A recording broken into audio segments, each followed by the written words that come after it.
جو لوگ اللہ پر ایمان لائیں، کہیں کہ ہمارا رب اللہ ہے، پھر اس پر جم جائیں، ان پر فرشتوں کا نزول ہوتا ہے، نہ کوئی غم کرو نہ خوف، خوشیاں مناؤ جنت کی جس کا تم سے وعدہ کیا گیا تھا۔ اللہ کی ربوبیت پر اطمینان جب انسان کو ہو جاتا، میرا رب اللہ ہے، ربی اللہ، انسان کے لیے نہ کوئی کھٹکا، نہ کوئی خطرہ، نہ کوئی خوف، نہ کوئی حزن۔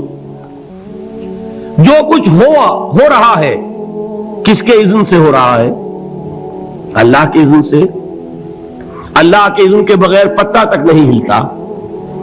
یہ کوئی اندھا بہرا مادہ نہیں ہے جس سے مجھے کوئی خوف ہو۔ اندھا بھینسا چلا رہا ہو اس سے تو ڈرنے کا ہر انسان کو ڈرنا چاہیے، نہ معلوم کس کو ٹکر مار دے، لیکن نہیں، اس کائنات کو چلانے والا ایک سمیع و بصیر خدا ہے، وہ جو میرا دوست ہے، میرا ولی ہے۔ اللہ ولی الذین آمنوا یخرجہم من الظلمات الی النور۔ اللہ اہل ایمان کا ولی ہے، ساتھی ہے، پشت پناہ ہے، مددگار ہے، حمایتی ہے۔ بتائیے جسے یقین ہو جائے کہ اللہ میرا مددگار، اللہ میرا محافظ، اللہ میرا پشت پناہ، اللہ میرا حمایتی، اس کے لیے کوئی خوف ہوگا؟ اس سے کوئی ڈر ہوگا؟ میں مثال دیا کرتا ہوں ایک بہت سادہ، پنجاب کے دیہات کی۔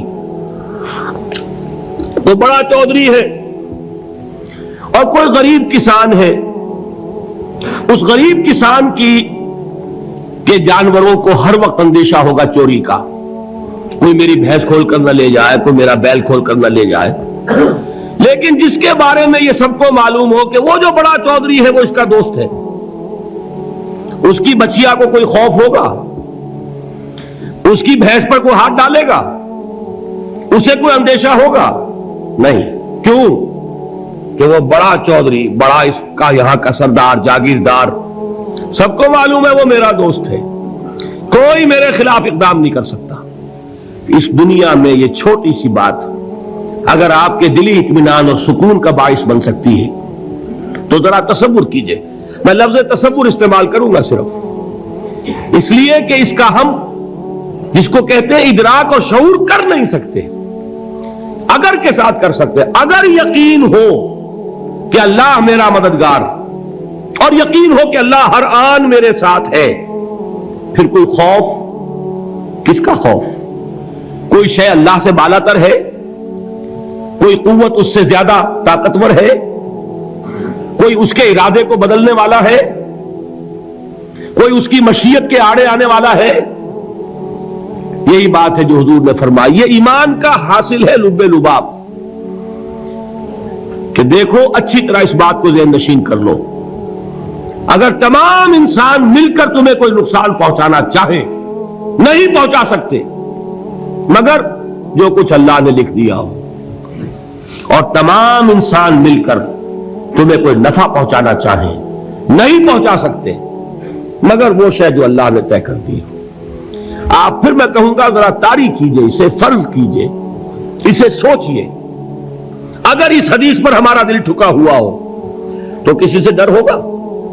یہ مجھے نقصان نہ پہنچا دے، یہ میری رپورٹ خراب نہ کر دے، یہ میری انکریمنٹ نہ رکوا دے، یہ میرا یہ نہ بگاڑ دے، یہ میرے یہ نقصان نہ پہنچا دے۔ اس کا ڈر، اس کا ڈر، اس کا خوف، اس کی خوشامد، اس کے لیے جا کر طرح طرح سے اپنی عزت نفس کو ذلیل کروانا اس کے سامنے، یہ سب کچھ کیوں کرتا ہے انسان؟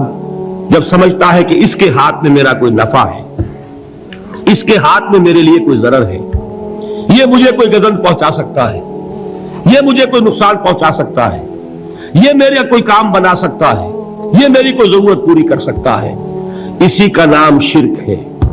جہاں آپ نے یہ سمجھا کہ غیر اللہ کے اندر کوئی طاقت موجود ہے وہی شرک ہے۔